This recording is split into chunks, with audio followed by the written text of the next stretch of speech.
শিল্পী সর্বপ্রথম বের হয় হচ্ছে 1969-এর সেপ্টেম্বরে, এবং প্রথম সংখ্যাটা মা একমাত্র সম্পাদকীয়টাতে লেখে। শিলালিপি চমৎকার একটি সাহিত্য পত্রিকা, কারণ সেই সময়ে নাম করা লেখকরা সৈয়দ শামসুল হক, শামসুর রহমান, শহীদুল্লাহ কায়সার, এরা যখন সেরিনা পারভিন যেতেন তারা কেউ মানা করতে পারতেন না।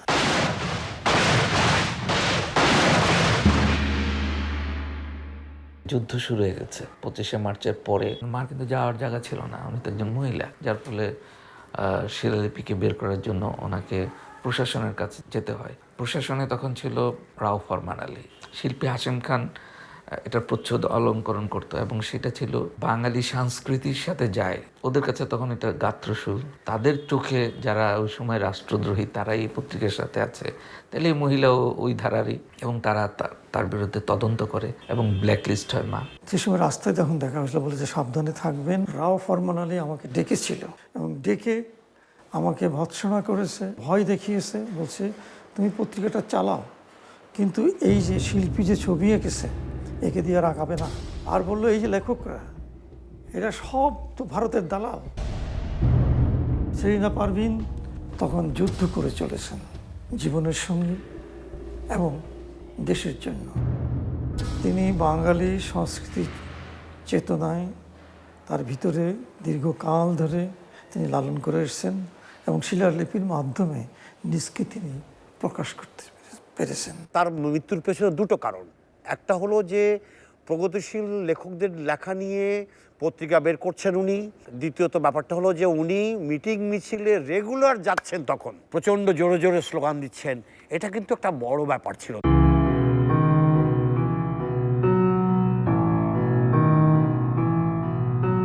মোফাজ্জল হায়দার চৌধুরী ছিলেন বাংলা ভাষা ও সাহিত্যের গবেষক, শিক্ষাবিদ ও মননশীল প্রবন্ধকার। 1926 সালে জন্ম নেয়া এই শিক্ষাবিদ বাংলার এক উজ্জ্বল নক্ষত্র। তিনি প্রচণ্ড রবীন্দ্র ভক্ত ও অসাম্প্রদায়িক দৃষ্টিভঙ্গির অধিকারী ছিলেন। তাই এই মেধাবী নক্ষত্রকে বাংলাদেশের মুক্তিযুদ্ধের শেষ লগ্নে পাক বাহিনীর হয়ে আলবদর বাহিনী 1971-এর 14ই ডিসেম্বর দিবাগত রাতে হত্যা করে। আমার বাবা নোয়াখালীর খালিশপুর বলে এক গ্রাম, বেগমগঞ্জ থানার, ওখানে জন্মেছিলেন। ছোটোবেলা ওনার দুঃখ কষ্টেই কেটেছে, কারণ ওনার খুব ছোটো থাকতেই ওনার বাবা মারা গেছেন। উনি বিভিন্ন জায়গায় ছাত্র পড়িয়ে বড় হয়েছেন, এবং ওনার নিজের খরচ তো এক জিনিস, ওনার 2 ভাই 1 বোন, তাদেরও লেখাপড়ার খরচ কিন্তু উনি ছোটোবেলা থেকেই দিয়েছেন। উনি এইভাবেই লেখাপড়া করে তখনকার মেট্রিক পরীক্ষায় প্রথম বিভাগে 4র্থ হন। তারপর থেকে আর কোনোদিন উনি কোনো পরীক্ষায় দ্বিতীয় হননি। তারপরে তিনি চলে যান শান্তিনিকেতনে পড়াশোনা করতে। প্রাইভেট ছাত্র হিসেবে কলকাতা বিশ্ববিদ্যালয়ে বাংলায় অনার্স পরীক্ষা দেন এবং প্রথম শ্রেণীতে প্রথম স্থান অধিকার করেন। তিনি বাংলায় তখন রেকর্ড নম্বর পেয়েছিলেন, এবং 1957 সালে যখন কলকাতা বিশ্ববিদ্যালয়ের শতবর্ষ উদযাপিত হয় তখন পর্যন্ত তার এই রেকর্ড নম্বর কেউ ভাঙতে পারেনি। তারপরে উনি শান্তিনিকেতন থেকে মাস্টার্স পরীক্ষা দেন বিশ্বভারতী বিশ্ববিদ্যালয় থেকে, এবং আবার প্রথম বিভাগে প্রথম হন। কিন্তু সেই ডিগ্রি স্বীকৃত ছিল না বলে আবার ঢাকা বিশ্ববিদ্যালয়ে যখন তিনি জগন্নাথ কলেজে পড়াচ্ছেন তখন MA পরীক্ষা দেন, দিয়ে প্রথম শ্রেণীতে প্রথম স্থান অধিকার করেন। এরপর 1957 থেকে 1959 এই সময়ে উনি লন্ডন ইউনিভার্সিটির school of oriental and African স্টাডিজে উনি লিঙ্গুইস্টিক্স নিয়ে গবেষণা করতে যান। গবেষণা করে 1959 ফিরে আসেন। এরপর উনি ঢাকা বিশ্ববিদ্যালয়ে বাংলা বিভাগের অধ্যাপক হিসাবে কাজ করেন। তখনকার বাংলা ডিপার্টমেন্টে অনেক নামকরা শিক্ষক ছিলেন, professor Abdul high, Anwar Pasha, professor মুনির চৌধুরী, আমার বাবা, অনেকেই ছিলেন।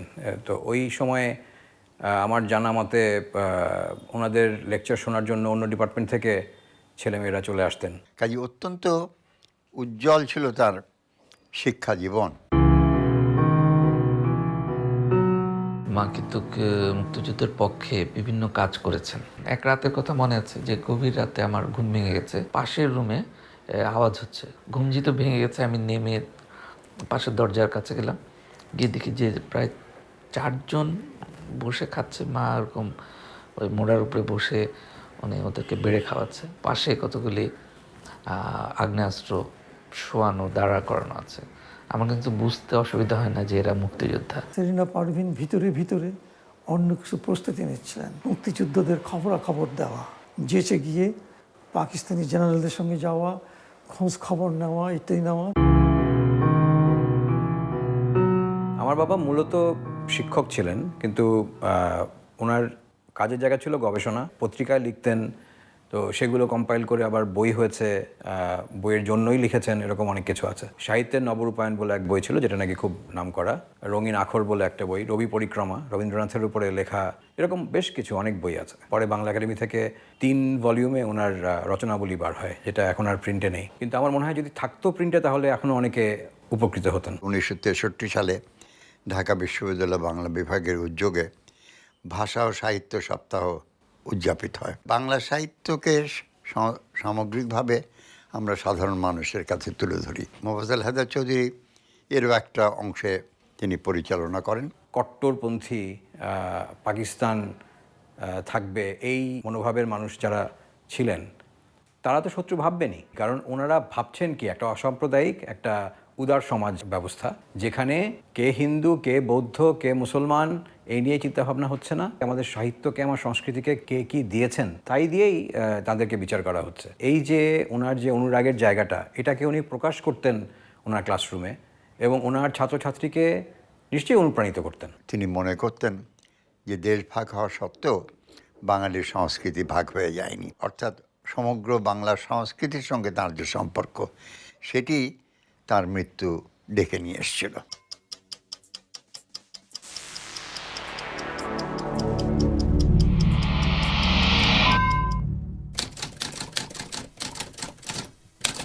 বিজয়ের ঠিক আগ মুহূর্তে 13 ডিসেম্বর মা তখন রান্নার আয়োজন করছিলেন। আমি আর উজির মাহমুদ তখন ছাদে বসে আছি, টের পেলাম যে গাড়ির আওয়াজ, যে আমাদের বাসার যে মেন গেট, কলাপসিকল গেট, ওটার ভিতরে জোরে ধাক্কাচ্ছে কেউ। খুব জোরে নক করার পরে মা দরজা খুলে মার পরিচয় জানতে চায়, মাকে বলে যে আপনাকে আমাদের সাথে সেক্রেটারি যেতে হবে।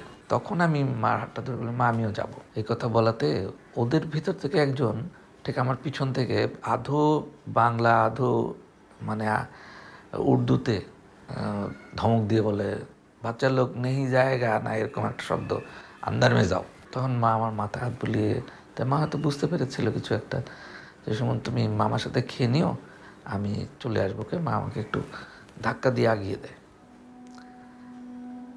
মার সাথে এটাই আমার শেষ কথা। মোফাজ্জল হায়দার চৌধুরীকে তার ভ্রাতার বাসগৃহ থেকে ধরে নিয়ে যাওয়া হয়। আমার কিছু কিছু স্মৃতি আছে, তার মধ্যে একটা স্মৃতি হচ্ছে যে তাকে যখন অ্যাবডাক্ট করতে আসা হয়, অপহরণ করতে আসা হয়, এরা ছিল বাঙালি, প্রথম কথা বাংলায় কথা বলছিল, মুখ ঢাকা ছিল। অকস্মাৎ একজনের মুখ থেকে রুমাল খুলে যায়, তখন মোফাজ্জল হায়দার চৌধুরী তাকে চিনতে পেরে বলেন যে মঈনুদ্দিন তুমি? তখন সে আবার রুমালটা ঠিক করে নিয়ে বলল, হ্যাঁ স্যার আমি আছি, আপনার কোনো ভয় নেই, এই বলে তাকে তারা তুলে নিয়ে গিয়েছিল।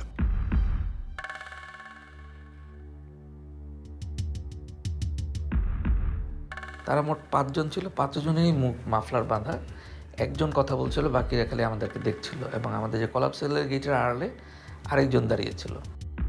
পিচ মোড়া করে হাতটা বেঁধে ওনাকে ঠেলে নিয়ে যায়।